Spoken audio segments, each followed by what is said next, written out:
Hello बच्चों, welcome to my channel learn with basic. आइए आज हम लोग क्लास 10th के काव्य से रिलेटेड कुछ काव्य है सूरदास कवि का, उनको देखते हैं। मैंने सूरदास का जीवन परिचय आप लोगों को दे दिया था। आज आप लोग उनके काव्य से परिचित हो जाएं। वैसे तो मैंने बता ही दिया है क्लास में, लेकिन जो लोग नहीं क्लास में ध्यान दे पाए हैं वो यहाँ पे आएँ मेरे चैनल पे और इस चैनल को लाइक, शेयर और सब्सक्राइब करिए। और इसमें से जो भी आपको अगर नहीं आ रहा है तो इसको 1-2 बार आप रिवाइज कर लेंगे, आपको अच्छे से आ जाएगा उसका अर्थ। तो चलिए हम वहाँ पे चलते हैं जहाँ पे हमारे काव्य हैं। इसको हम लोग पढ़ते हैं और समझते हैं कि इसमें क्या बताया गया है। एक बार मैं पढ़ देती हूँ।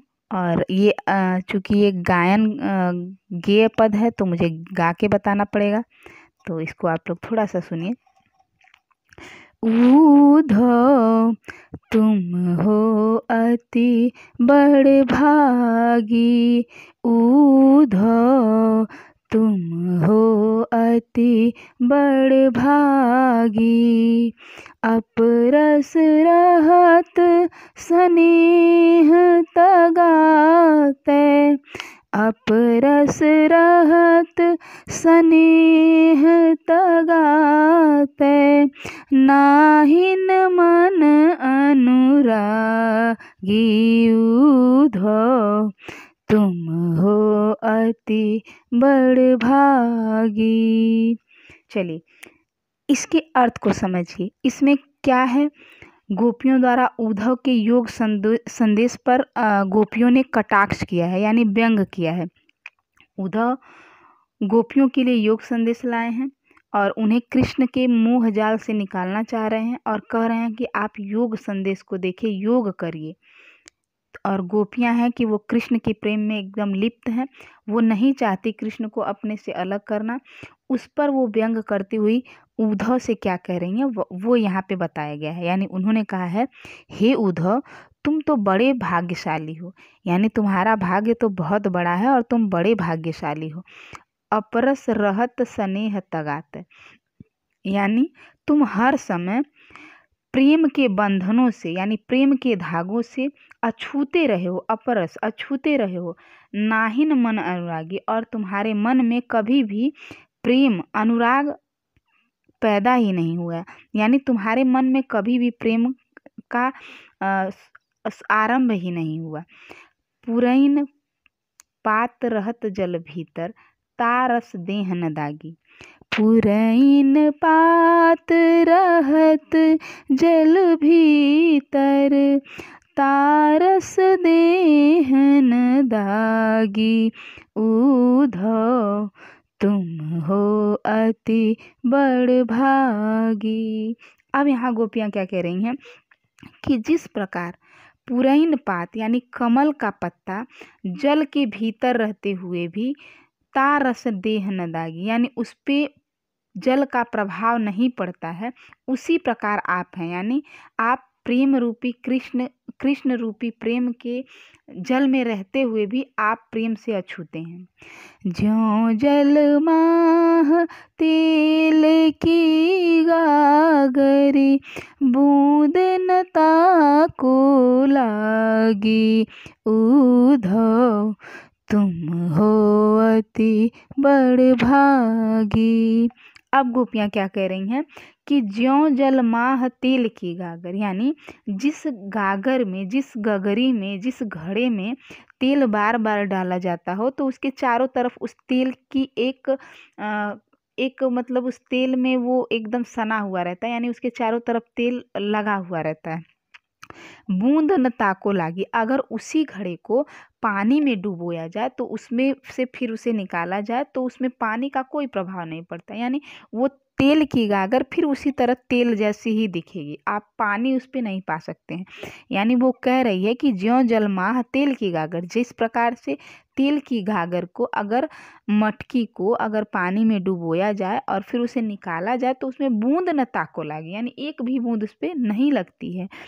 प्रीत नदी में पाँव न बोर्यो, दृष्टि न रूप परागी। ऊधव तुम हो अति बड़भागी। कह रही हैं कि प्रीत नदी में पाँव न बोर।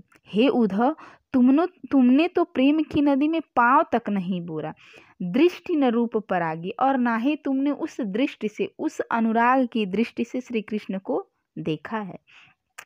सूरदास अबला हम भोरी, सूरदास अबला हम भोरी, गुर चाटी जौ पागी। उद्धव तुम हो अति बड़भागी। अब कह रही हैं सूरदास के माध्यम से, वो गोपियाँ कह रही हैं, सूरदास जी यहाँ अपने आप को रख के बता रहे हैं कि वो गोपियाँ कह रही हैं हम अबला, यानी हम ही पागल हैं, हम ही भोली हैं, जो कृष्ण के प्रेम में इस प्रकार लिपट गई हैं जैसे गुड़ में चींटी लिपट जाती है। चींटी होती है वो गुड़ में इस तरह से लिपट जाती है कि वो मृत्यु को भी प्राप्त हो जाती है, लेकिन वो गुड़ से अलग नहीं होती है। उसी प्रकार गोपियाँ दर्शा रही हैं कि हम कृष्ण से उसी प्रकार लिप्त हैं जैसे वो गुड़ और चींटी का प्रेम है। उसी प्रकार हम चींटी हैं जो कृष्ण रूपी गुड़ के चारों तरफ लिपटी हुई। हम मर भी जाएंगी तो हम कृष्ण के अनुराग से, कृष्ण के प्रेम से अलग नहीं होंगी। तो यहाँ पे उन्होंने बताया है कि हे उद्धव, तुम बड़े भाग्यशाली हो। अपरस रहत सनेक तगाते, यानी तुम प्रेम के बंधनों से हमेशा अछूते रहे हो। तुम्हारे मन में कभी भी अनुराग नहीं आया। जिस प्रकार कमल के पत्ते जल के भीतर रहते हैं लेकिन उन पे जल का कोई प्रभाव नहीं पड़ता, त्यों जिस प्रकार तेल की गागर पानी में डुबोने से उस पे तेल का ही प्रभाव रहता है, पानी का प्रभाव नहीं पड़ता। प्रीत नदी में पाँव न बोरे, यानी प्रेम की नदी में हे उद्धव तुमने कभी पाँव तक नहीं बोरा। दृष्टि न रूप परागी, ना ही तुमने उस दृष्टि से कभी कृष्ण को देखा है। सूरदास अबला हम भोरी, हे उद्धव के सूरदास के माध्यम से गोपियाँ कह रही हैं कि हे उद्धव, हम ही पागल, हम ही भोली हैं जो कृष्ण को एक अनन्य प्रेम करती हैं। जैसे चींटी गुड़ में लिपट कर मृत्यु को प्राप्त हो जाती है लेकिन उस गुड़ से अलग नहीं होती, उसी तरह हम कृष्ण में समा गई हैं जो हम कृष्ण से अलग नहीं होना चाहती। तो ये था आपके काव्य का अर्थ, और इसको आप लोग अच्छे से 1-2 बार रिवाइज कर लेंगे, आराम से आ जाएगा। एकदम फ्री माइंड होके पढ़िए तब तक के लिए।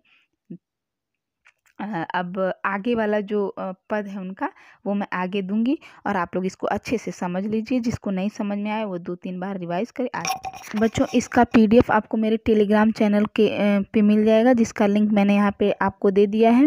आप लोग मेरे टेलीग्राम चैनल से जुड़िए और उसको, मेरे चैनल को लाइक, शेयर और सब्सक्राइब करिए।